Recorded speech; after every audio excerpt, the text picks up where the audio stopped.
तो चलिए कहानी शुरू करते हैं। एक बार की बात है, एक छोटे से गांव में सिंड्रेला नाम की एक दयालु और सौम्य लड़की रहती थी। वह अपनी दुष्ट सौतेली माँ लेडी ट्रेमाइन और अपनी दो सौतेली बहनों अनास्तासिया और ड्रिजेला के साथ रहती। वह तीनों बहुत ही बुरी थी। वह खुद पूरा दिन आराम करती थी और सिंड्रेला से नौकरों की तरह काम करवाती थी।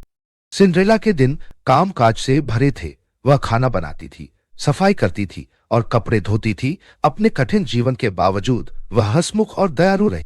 उसके कुछ दोस्त थे, जंगल के जानवर जो उसके साथ रहते थे और उसकी मदद करते थे। उसके सबसे अच्छे दोस्त चूहे गस और जैक थे, जो अक्सर उसके लिए छोटे छोटे उपहार लाते थे और उसके कामों में मदद करते। एक दिन एक शाही दूत रोमांचक समाचार लेकर गांव में आया। राजा महल में एक भव्य समारोह का आयोजन कर रहे थे। राज्य की प्रत्येक योग्य युवती को आमंत्रित किया गया था, क्योंकि राजकुमार दुल्हन की तलाश में था। सिंड्रेला की सौतेली बहनें बहुत रोमांचित हुई और उन्होंने अपनी बेहतरीन पोशाकें तैयार करना शुरू कर दिया। सिंड्रेला भी समारोह में जाना चाहती थी, लेकिन उसकी सौतेली माँ उस पर हंसी। तुम समारोह में जाओगी, तुम्हारे पास पहनने के लिए कुछ नहीं है, लेडी ट्रेमाइन ने कहा। अनास्तासिया और ड्रिजेला भी उसे देखकर हंसने लगी। दुखी होकर सिंड्रेला अपने कमरे में गई और रोने लगी। उसके जानवर दोस्तों ने उसे शांत करने की कोशिश की। अचानक एक प्रकाश की रोशनी हुई और एक परी प्रकट हुई। यह उसकी परी गॉड मदर थी। मत रो प्रिय, परी गॉड मदर ने कहा। तुम भी समारोह में जा सकती हो। सिंड्रेला ने कहा, लेकिन मेरे पास पहनने के लिए कुछ भी नहीं है, मैं कैसे जा सकती हूँ? परी गॉड मदर ने अपनी छड़ी घुमाई और सिंड्रेला की फटी पोशाक एक सुंदर गाउन में बदल गई। उसके पैरों में कांच के सैंडल दिखाई दिए जो रोशनी में चमक रहे थे। फिर परी गॉडमदर ने एक कद्दू को एक शानदार गाड़ी में और चूहों को घोड़ों में बदल दिया। यहाँ तक कि उसने एक चूहे को कोचवान और छिपकली को सैनिक बना दिया। यह देखकर सिंड्रेला हैरान और खुश हो गई। याद रखना मेरे प्रिय, परी गॉडमदर ने कहा, तुम्हें 12 बजने से पहले वापस लौटना होगा, क्योंकि जादू केवल आधी रात तक ही चलेगा।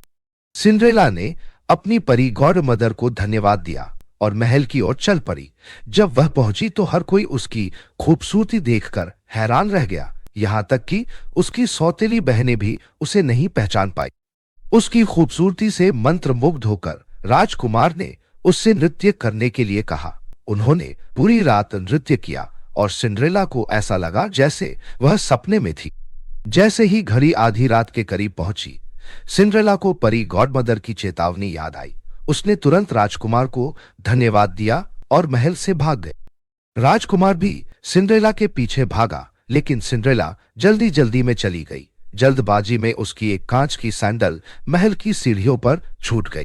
जैसे ही घड़ी ने 12 बजाए, वह घर लौटने में कामयाब रही और उसकी खूबसूरत पोशाक वापस फटे कपड़ों में बदल गई। गाड़ी फिर से कद्दू बन गई और घोड़े, गाड़ी चलाने वाला और सैनिक फिर से चूहे और छिपकली में बदल गए। अगले दिन राजकुमार ने एक घोषणा जारी की। वह उस लड़की से शादी करेगा जिसके पैर में कांच की सैंडल फिट होगी। शाही सैनिक घर घर जाकर राज्य की प्रत्येक लड़की के सैंडल आजमाते थे। जब वे सिंड्रेला के घर पहुंचे तो सिंड्रेला की सौतेली मां ने अपनी दोनों बेटियों को बुलाया। अनास्तासिया और ड्रिजेला ने कांच के सैंडल को अपने पैरों में अच्छी तरह से पहनने की कोशिश की, लेकिन कोई फायदा नहीं हुआ। सैनिकों ने जब पूछा कि आपके घर में और कोई लड़की है, तब लेडी ट्रेमाइन ने सिंड्रेला को छिपाने की कोशिश की, लेकिन सिंड्रेला बहादुरी से आगे बढ़ी। क्या मैं इसे आजमा सकती हूँ? सिंड्रेला ने पूछा। सैनिक ने सिर हिलाया और जब सिंड्रेला ने अपना पैर कांच के सैंडल में डाला तो वह बिल्कुल फिट हो गया। सैनिकों को पता था कि उन्हें राजकुमार का सच्चा प्यार मिल गया है। वे सिंड्रेला को महल में ले गए, जहां राजकुमार इंतजार कर रहा था। सिंड्रेला को देखकर राजकुमार बहुत खुश हुआ। जल्द ही राजकुमार और सिंड्रेला की शादी एक भव्य उत्सव में हुई।